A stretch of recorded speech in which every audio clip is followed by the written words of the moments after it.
Bienvenue à La Lettre Pro, le podcast IA, où chaque jour à 19h, nous vous offrons un résumé de l'actualité professionnelle en radio et podcast, automatisé par l'intelligence artificielle. Je suis Brulatour, le rédacteur en chef de La Lettre Pro. Aujourd'hui, nous allons aborder plusieurs sujets intéressants. Au Royaume-Uni, le fossé se creuse entre les jeunes auditeurs et la radio traditionnelle. L'approche d'un entrepreneur tech pour repenser la stratégie radio. En Irlande, la radio affiche une croissance 2 fois supérieure au marché publicitaire global. Rud Call Me transforme les usages radio et podcast à distance.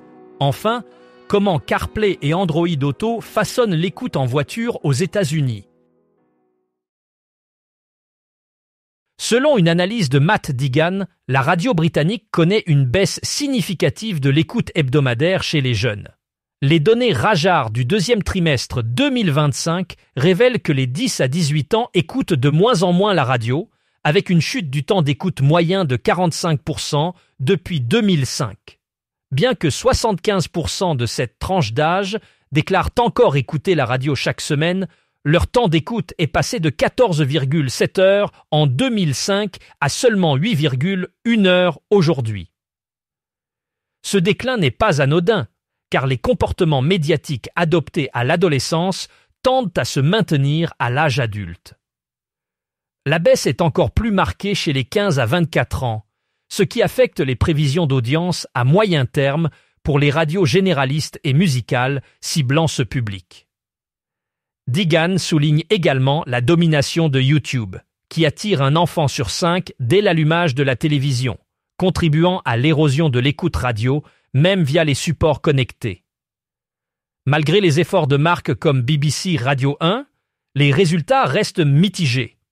Pour Deegan, il est crucial de réinventer les stratégies pour attirer les jeunes auditeurs face aux plateformes numériques. Dans Radio's Digital Transformation Playbook, Alexis Yu offre aux professionnels de la radio un cadre pour naviguer dans la transition numérique.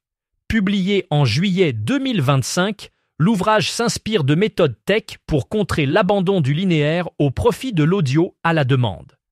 Yu, fort de son expérience dans les startups et l'innovation produit, propose un cadre en 3 niveaux: clarté de positionnement, organisation et maturité des données. Il prône une transformation via l'expérimentation et l'innovation éditoriale, tout en soulignant l'importance d'une stratégie d'acquisition d'audience, souvent négligée. Le livre met en garde contre une érosion potentielle de l'audience et insiste sur la nécessité d'agir rapidement. Alexis Yu fournit des outils opérationnels comme une grille d'autodiagnostic pour aider les marques à se réinventer sans investissement lourd, mais avec détermination et un nouveau mindset. En Irlande, la radio continue de prospérer avec une croissance impressionnante.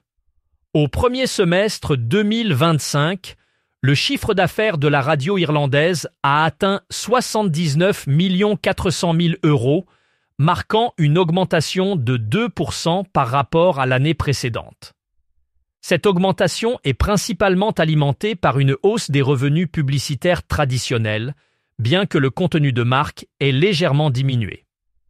L'audio numérique, quant à lui, gagne du terrain et représente maintenant 4,5% du total des revenus.